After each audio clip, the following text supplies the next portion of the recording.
Na aula passada, nós vimos os conceitos de proposições e de conectivos lógicos, que permitem a gente criar proposições mais complexas a partir de proposições mais simples.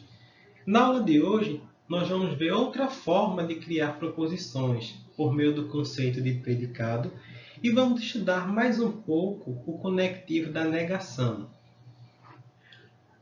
Vejamos como surge a ideia de predicado.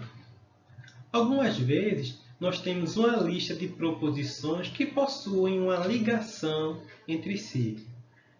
Por exemplo, a proposição A, 0 ao quadrado mais 0 mais 41 é primo.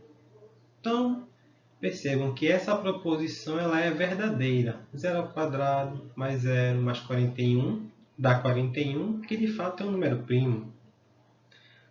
A proposição B, 1 ao quadrado mais 1 mais 41 é primo. Realizando a soma, 1 ao quadrado dá 1, mais 1 mais 41, 43, que também é primo. A proposição C, 2 ao quadrado mais 2 mais 41 é primo. Somando, 4 mais 2, 6, mais 41, 47, que também é um número primo. Percebam então que essas três proposições possuem uma ligação entre si. Inclusive, essa lista pode ser infinita. Você pode começar a suspeitar, eita, se eu colocar o 3, 3 ao quadrado mais 3 mais 41, acredito que o resultado também vai ser primo. Se eu colocar o 4, 5 e assim por diante. Nesse caso, como a gente faz para a gente representar essa ideia? A gente acredita que qualquer valor numérico que colocar, elevar ao quadrado, somar o valor e somar 41, vai dar um número primo. É aí que entra o conceito de predicado. Nesse nosso exemplo, o predicado é uma forma de agrupar várias proposições. Então, n ao quadrado mais n mais 41 é primo. A priori, isso não é uma proposição. A gente não tem como saber se isso é verdadeiro, porque a gente não tem o valor de n. Mas, a partir de um número natural, no nosso contexto, que a gente coloca no valor do predicado, o predicado nos retorna uma proposição.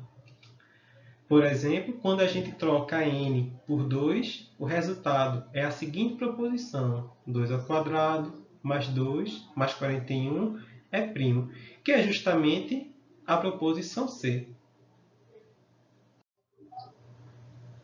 O quantificador universal ele surge quando nós queremos expressar que todas as proposições geradas pelo predicado são verdadeiras. O seu símbolo é um A de cabeça para baixo. Então, no exemplo anterior, a gente tinha a crença de que sempre que eu substituo o n por um número natural, o resultado de n ao quadrado mais n mais 41 é um número primo.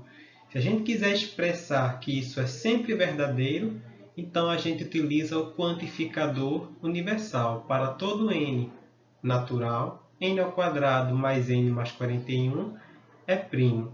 Se a gente adotar o símbolo P do predicado, como no slide anterior, a gente pode também representar assim: para todo n pertencente aos naturais, P de n. Mas a gente pode obter ainda uma notação mais sucinta. Quando o domínio, no nosso caso, os números naturais, está claro a partir do contexto, a gente pode omiti-lo. Então, a seguinte notação a gente pode ser resumida se a gente omitir o domínio dos números naturais para obter essa expressão. E se a gente partir da notação com o predicado P de n e omitirmos o domínio dos números naturais, chegamos nessa notação: para todo n, P de n.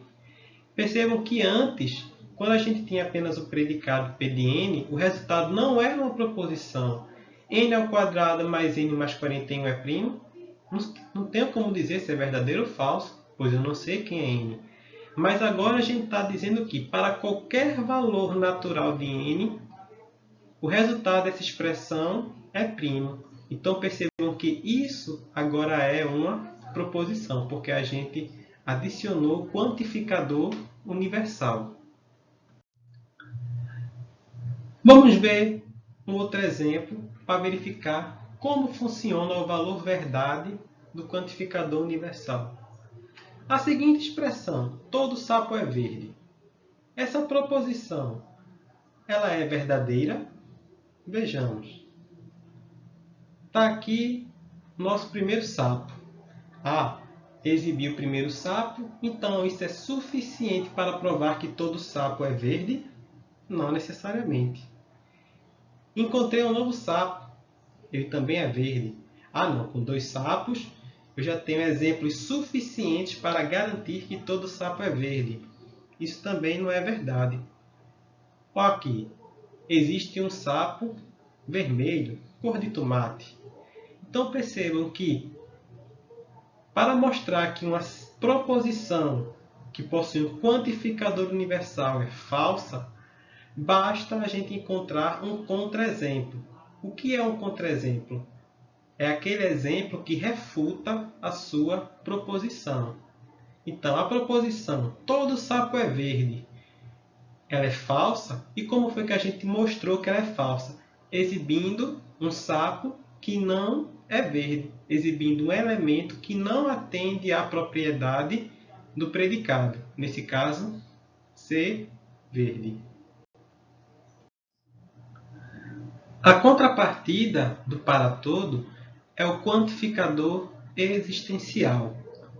Ele é representado pela letrinha E, escrita ao contrário, e a gente utiliza quando a gente quer expressar que pelo menos uma sentença, uma proposição gerada a partir do predicado é verdadeira. Quando pelo menos uma das proposições que o predicado gera, de fato apresenta a propriedade. Então, no exemplo anterior, nós vimos o predicado n ao quadrado mais n mais 41 é primo. A gente não tinha certeza se todas as proposições geradas por esse predicado eram de fato verdadeiras, pois existem infinitos números naturais. Mas a gente pode afirmar com segurança que existe um n natural, tal que n ao quadrado mais n mais 41 é de fato um número primo. Por que isso é verdade? Porque quando n é igual a 1, o resultado é uma proposição verdadeira. P de 1 é uma proposição verdadeira, porque 1 ao quadrado mais 1 mais 41 resulta em 43, que é de fato um número primo. Então, como pelo menos uma das proposições geradas por esse predicado é verdadeira, a proposição existe n, tal que n ao quadrado mais n mais 41 é primo, vai ser de fato uma proposição verdadeira. Como funciona o valor verdade de um quantificador existencial? Voltemos ao exemplo com os sapinhos. A proposição agora é: existe sapo amarelo. Vamos verificar se essa proposição é verdadeira. Nosso primeiro exemplo de sapo, novamente é o mesmo exemplo que utilizamos para o quantificador universal. Este sapo é amarelo? Não. Então, a gente já pode afirmar que essa proposição é falsa? Não podemos ainda, porque ela está dizendo que existe pelo menos um sapo amarelo. Vamos continuar. Nosso segundo sapo encontrado é amarelo? Não. Na verdade, é um sapo bem bonito, azul. Já podemos afirmar, então, que essa proposição é falsa? Ainda não. Nosso terceiro exemplo é, de fato, um sapinho amarelo. Então, como a gente encontrou pelo menos um elemento que satisfaz a propriedade, a gente pode afirmar que essa proposição é verdadeira. Ou seja, para mostrar que uma proposição com quantificador existencial é verdadeira, basta mostrar um exemplo, um elemento que satisfaz a propriedade.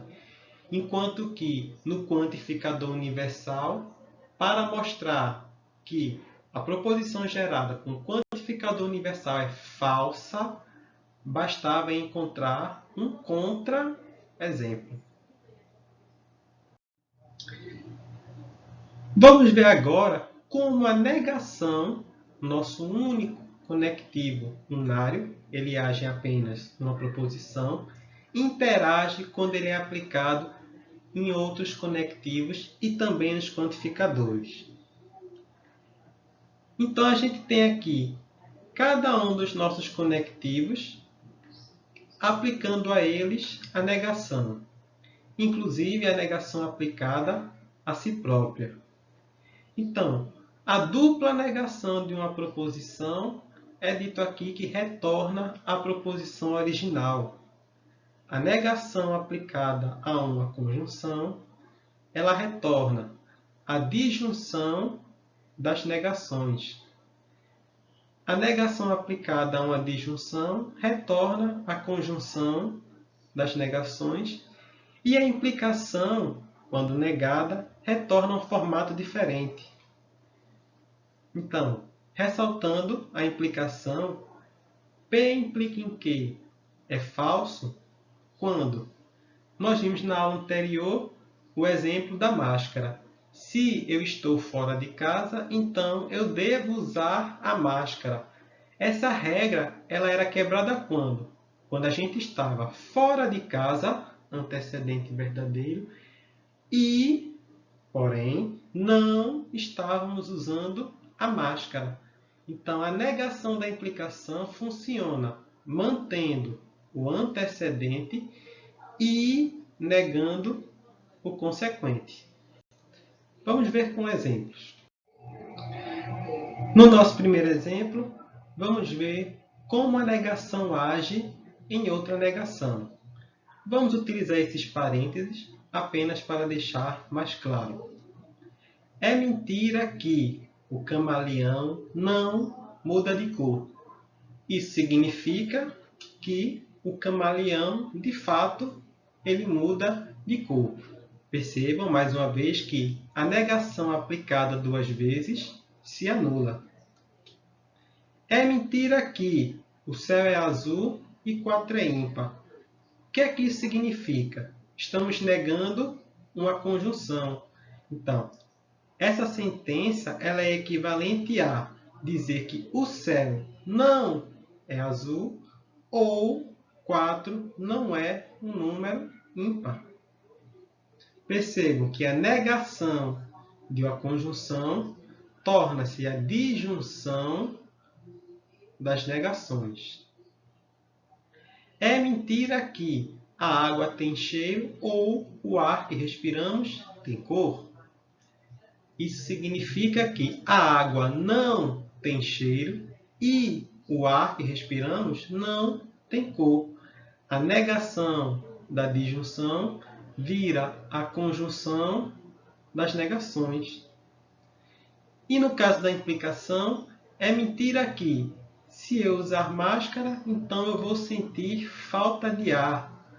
O único caso em que a implicação é falsa é quando o antecedente é verdadeiro, é possível usar máscara e o consequente é falso, não sentir falta de ar. E como a negação age nos quantificadores? A negação de um quantificador universal vai se tornar uma sentença com quantificador existencial negada. Então, perceba que a negação ela entra, a gente troca o quantificador. De forma análoga, a negação do quantificador existencial vai resultar numa sentença com quantificador universal, porém com predicado negado. Vejamos com exemplos. Nem todo sapo é verde. Estamos dizendo, ó, negando uma sentença quantificada universalmente. É mentira que todo sapo é verde. O que é que isso significa? Que existe pelo menos um sapo que não é verde, conforme vimos nos exemplos anteriores. Então, a negação ela entrou e o quantificador universal deu lugar ao quantificador existencial. É o que está dizendo a nossa primeira expressão. Já a negação do quantificador existencial, não existe sapo rosa, que é que isso significa? Ora, se não existe sapo rosa, é porque se você pegar qualquer sapo que você encontrar, ele não será rosa. Ou seja, todo sapo não é rosa. A negação entrou e o quantificador existencial deu lugar ao quantificador universal. É o que está dizendo a nossa expressão.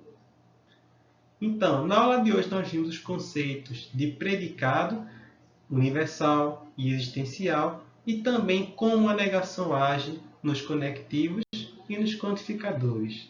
Até a próxima!